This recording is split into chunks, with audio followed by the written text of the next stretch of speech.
आम भारत में गोटे शीतल मरुभूमि अच्छी जो आड़ को चाहिए खाली धवल बरफाच्छन्न जो मैंने एटिकी बुलवाक जाइछंती से माने कहती पृथ्वीर जदि केउठारे भूस्वर्ग अच्छी ताहले यही होउछि सही जगह।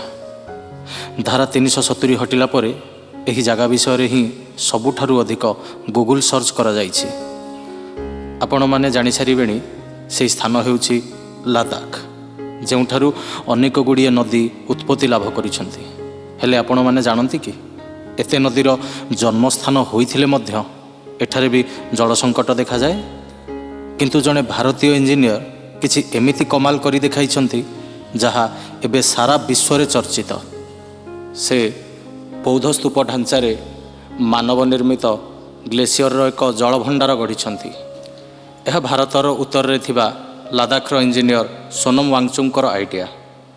शंकु आकारर एहार पृष्ठभूमि को सूर्यालोक सहजरे तरलाई पारे नाही, जेते शीघ्र समतल भावे रहिथिबा बरफ को तरलाई पारे। जेमिति ग्रीष्मर आगमन हुए यह धीरे धीरे तरलिबाकू लागे एवं कृषक मानकू जल जोगाए। लद्दाख विश्वर सबुठारु उच्चतम शीतल मरुभूमि रूपे ख्यात। एठारे वर्षको मात्र 50 रु 100 मिलीमीटर वर्षा होइथाए। प्रारंभरू ग्लेशियर ही एठारे बंचिबार मूल आधार अटे।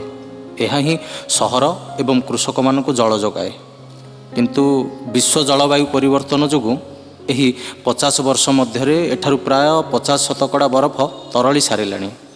ग्रीष्म रे बरफ तरलुथिले मध्य किछि दिन लगी जल संकट लगी रही थाए।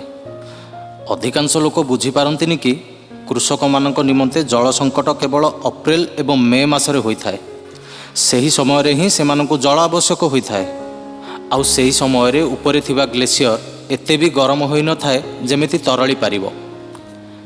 काठर एक गंबुजकार ढांचा हिमस्तूप निमंते छांचर काम करिथाए। शीत दिने भूमिगत पाइपर साहाय्य रे एठाकार पहाड़रू झरुथिबा पानी तलिया अंचल रे पहुंचाई दिया जाए। चाप भितर प्रभेद जोगु जल उपरकू उछुली थाए। -20 डिग्री वायु संस्पर्श रे आसिबा क्षणी ही जलर तापमात्रा पूरा शेष हो जाए एवं यह शंकु आकार रे तले पड़ी थाए। खुशीर कथा है कि जे एथिपाई कौनसी इंजिन, विद्युत, मेसीन किंबा इंधनर आवश्यक पड़ न थाए। यह केवल माध्याकर्षण साधारण पाइप द्वारा ही संभव होता है। ग्रीष्म आसीगले यही स्तूपटी जहां पाख गाँव लोके तैयारी करिसंती सेमानंकु प्रत्येक दिन एथुरु 50,000 लिटर जल मिलिबो। हिमस्तूपरू जल बही चली पर्यंत उपत्यकार थिबा एही गाँवर कृषि क्षेत्र को पर्याप्त परिमाणर जल जोगाई चली। Sonam Wangchuk students education and cultural movement सेक्मोलर संस्थापक अटंती। दिने अंचलर भविष्यत एही युव समाज हाथ में थिबो। अवश्य सेमानंकु हिमस्तूपरू मिलुथिबा फायदा संपर्क में विस्तार भावे बुझिबाकू पड़िबो। जदिओ एही स्तूपगुड़िक दीर्घ समय पर्यंत स्थायी समाधान नुहे। एही बरफ स्तूपगुड़िक केवल जल सृष्टि करिया पई नुहे, यह दुनियार बड़ सहरर लोक मानंकु पहाड़र संदेश दे थाए। बड़ सहर रे रही मध्य परिवेश को बंचाइबा सेतिकी जरूरी अटे। एथि निमंते निजर जीवन शैली बदलैबाकू पड़िबो। सोनम वांगचुकर कहिबा अनुजाई दयाकरी सहर रे आपण माने सरल जीवन यापन करंतु, फल पहाड़ रे आमे मध्य सहजरे बंची पारिबु।